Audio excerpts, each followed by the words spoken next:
Olá, iluminados! Tudo bem com vocês? Meu nome é Anne, eu sou enfermeira e estomaterapeuta e hoje é o primeiro vídeo dessa sequência de vídeos que eu trarei para o canal sobre o assunto feridas. Como eu já falei em outros vídeos aqui, quem não viu, vou deixar o card aqui rodando. Eu fiz a minha especialização em estomaterapia e agora eu vou mesclar os assuntos aqui do canal entre esses assuntos que são da minha especialidade e os assuntos que eu trazia antes, que era sobre concurso público, residência e etc. Hoje, o primeiro vídeo que eu quis trazer para abordar esse assunto é sobre a avaliação de lesão, para a gente poder escolher a melhor cobertura, o melhor correlato a ser utilizado na ferida. Quando a gente fala sobre avaliação de feridas, a gente tem que lembrar que é muito mais do que você pegar o pé do paciente, olhar a lesão e falar, bom, vou colocar tal cobertura aqui. É uma série de fatores muito maiores. A gente tem que considerar aspectos nutricionais, aspectos sociais do paciente, quem é essa família que cuida, como realiza os curativos, como está a ingesta hídrica desse paciente e uma série de outras coisas, se tem comorbidades, etc, tá? O paciente é muito gigante perto da lesão que ele possui. Então, eu vim trazer para vocês um acrônimo, que é o TIMERS, que eu vou abordar principalmente a parte do time, que aborda basicamente a avaliação da ferida especificamente. Mas nunca esquecendo que não é só isso que a gente vai olhar, tá? É só pra gente poder focar em alguma coisa nesse vídeo hoje. Quando a gente fala de acrônimos, nós temos que pensar que existem especialistas que avaliam e direcionam a nossa prática clínica e dentro disso foi criado esse acrônimo, tá? Que no início era TIME, depois virou DIME, depois virou TIMERS, que ele vai se alterando e se atualizando conforme a necessidade. Esse TIME, ele é um acrônimo em inglês e basicamente ele significa, o T é o tissue, que significa tecido. Tecidos inviáveis. Possui tecido inviável na lesão? Que tipo de tecido está presente nessa ferida? Eu posso ter desde uma granulação, que é um tecido bem vermelho, um vermelho vivo, firme, um tecido que não sangra. A gente sempre dá um exemplo que parece assim uma melancia. É o tecido de granulação, que é um tecido bom. Ele tem um tecido, uma necrose de coagulação, uma escara, que é essa necrose preta, dura, ou ele tem um esfacelo, que é quando aquela lesão um pouco mais mucoide, aquele tecido desvitalizado que é amarelado, que você tem dificuldade um pouco mais de pinçar na hora de fazer o desbridamento. Eu tenho que saber que tipo de tecido está presente ali e qual que é a porcentagem, é mais desvitalizado ou é mais tecido bom. Dentro disso, se eu tenho muito tecido inviável, ele vai prejudicar o meu processo cicatricial. Então eu preciso fazer o quê? Isso mesmo, remover.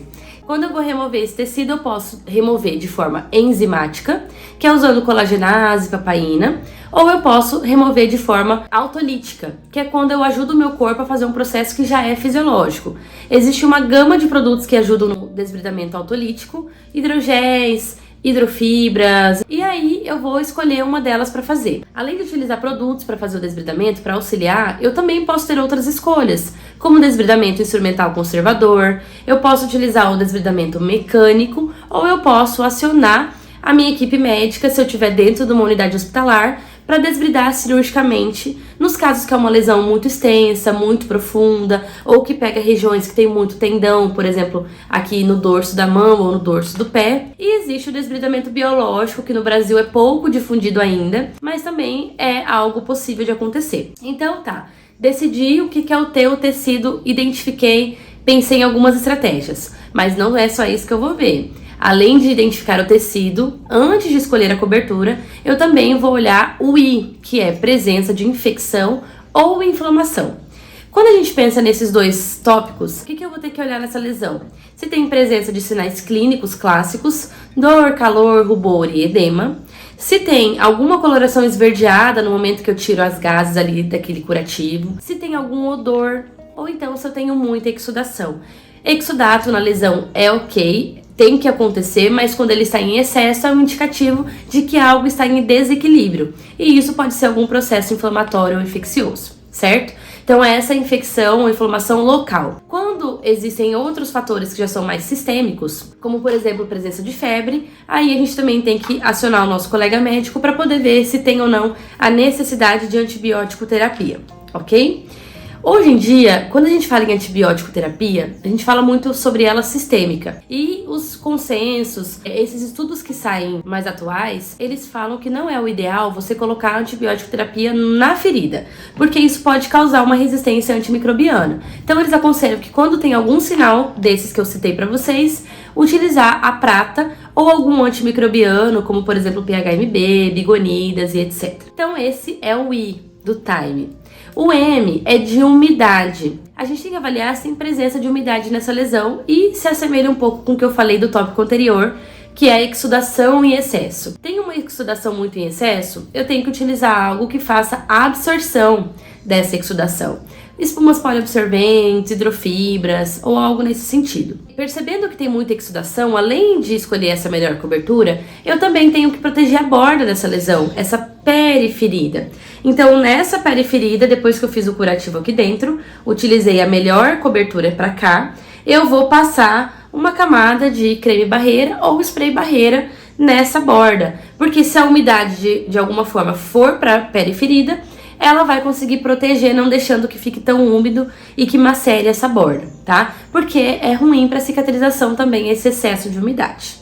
Beleza? E por último é o E do Time, que é a gente observar como está a borda dessa lesão. É uma borda viável, uma borda bonita, é uma borda que está descolada, a ferida é muito profunda, esse tecido não encontra essa borda para poder cicatrizar, e quando ele não encontra, o que ele pode fazer? A epíbole, que é esse enrolamento da borda nela mesma. Quando a gente fala em cicatrização, a cicatrização ocorre da borda para o centro, de baixo para cima, faz essa contração dessa forma. Quando eu não encontro nessa contração da borda para o meio, de baixo para cima, eu não preencho essa cavidade quando existe um túnel, essa borda entende que talvez já tenha se cicatrizado. O que ela faz? Enrola. Então, nos casos de ferida que tem grande exsudação, que tem túnel e que você percebe que a borda está começando a querer epitelizar, a gente tem que utilizar coberturas para fazer esse preenchimento da cavidade, para não deixar que a borda entenda que epitelizou, certo?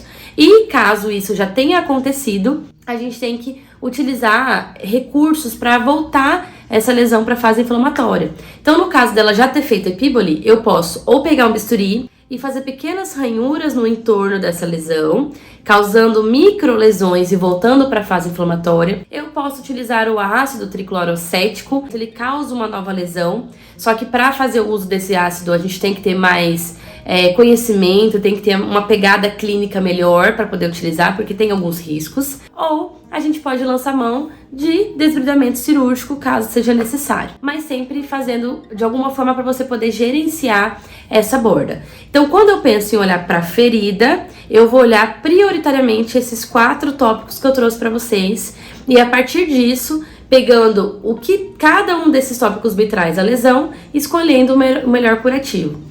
É um desbridamento? É autolítico ou enzimático? Autolítico, hidrogéis, hidrofibras. É enzimático, colagenase, papaina. Se é alguma coisa que precisa conter sangramento, eu vou usar um alginato, às vezes para fazer uma hemostasia. Se é uma ferida muito exudativa, eu vou lançar a mão ali de placas absorventes. Vou usar recursos que tenham antimicrobianos, como DAC, cadexômero de iodo, PHMB, certo? Sempre atuando dessa forma. E a limpeza é imprescindível em qualquer tipo de lesão. O padrão ouro na cicatrização é a ferida limpa, né? Então a gente também tem que pensar sobre isso. Eu tenho um recurso tecnológico para usar de outras formas? Eu tenho um laser? Vou usar o laser, vai potencializar o crescimento desse tecido, né? Quando ele já estiver todo ali granulando, tá bom? Então é isso, eu espero que tenha ajudado vocês na hora de avaliação da lesão. Esses acrônimos ajudam muito a gente na hora de ter um desencadeamento legal para você pensar o raciocínio clínico, treinando esse olhar de vocês quando for pegar uma ferida para avaliar, né? E se esse vídeo te ajudou, já dá um joinha pra mim, curte, comenta, compartilha, escreve pra mim aqui embaixo o que você quer ver aqui no canal, tanto desse assunto de feridas, quanto do assunto de concursos e residências, que eu vou amar trazer pra vocês, tá bom? Um super beijo e até o próximo. Tchau, tchau!